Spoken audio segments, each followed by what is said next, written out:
সিলেটের সুরমা, কুশিয়ারা সহ সবকটি নদীর পানি কমতে থাকায় বন্যা পরিস্থিতির আরও উন্নতি হয়েছে। গত ২৪ ঘণ্টায় সিলেটে বৃষ্টি হয়েছে ৩২.৪ মিলিমিটার। ফেঞ্চুগঞ্জ পয়েন্টে কুশিয়ারা নদীর পানি বিপদসীমার ৮৭ সেন্টিমিটার উপর দিয়ে প্রবাহিত হচ্ছে। এতে করে কুশিয়ারা তীরবর্তী ফেঞ্চুগঞ্জ, বালাগঞ্জ ও ওসমানীনগর উপজেলায় বন্যা পরিস্থিতি স্থিতিশীল রয়েছে। বন্যার পানি নেমে যাওয়ায় মানুষজন কাঁচা বাড়িঘর মেরামতের কাজ শুরু করেছেন। এদিকে দুর্গতদের মধ্যে সরকারি বেসরকারি উদ্যোগে ত্রাণ তৎপরতা অব্যাহত রয়েছে। বন্যা দুর্গত এলাকায় চিকিৎসা সেবায় ১২৬টি মেডিকেল টিম কাজ করছে।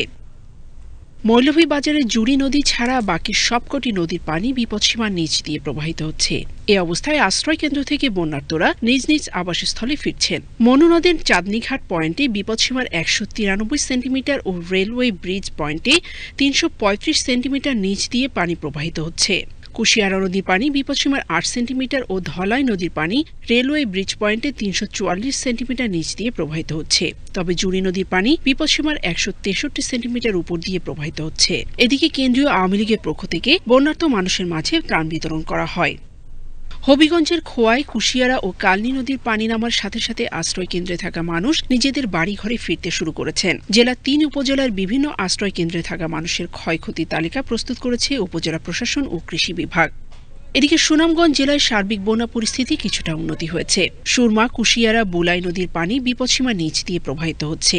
আশ্রয় কেন্দ্রগুলি থেকে অধিকাংশ মানুষ বাড়ি ফিরতে শুরু করেছেন। তবে হাওড় এলাকার পানি অত্যন্ত ধীর গতিতে হ্রাস পাওয়ায় অধিকাংশ গ্রামীণ রাস্তাঘাটে পানি রয়েছে। যেসব রাস্তাঘাট থেকে পানি নেমে গেছে সেগুলি চলাচলের অনুপযোগী হয়ে পড়েছে। ফলে দুর্ভোগ বেড়েছে মানুষের। বন্যায় ক্ষতিগ্রস্ত এলাকায় ৮০টি মেডিকেল টিম কাজ করছে। এদিকে বন্যায় ক্ষতিগ্রস্ত এলাকায় সরকারি বেসরকারি সংস্থা, বিভিন্ন ব্যক্তি ও প্রতিষ্ঠানের পক্ষ থেকে ত্রাণ তৎপরতা অব্যাহত রয়েছে। জেলা প্রশাসন ও উপজেলা প্রশাসনের উদ্যোগে চাল, নগদ টাকা, শুকনো খাবার ও শিশু খাদ্য বিতরণ করা হচ্ছে। Desk report, Bangladesh television.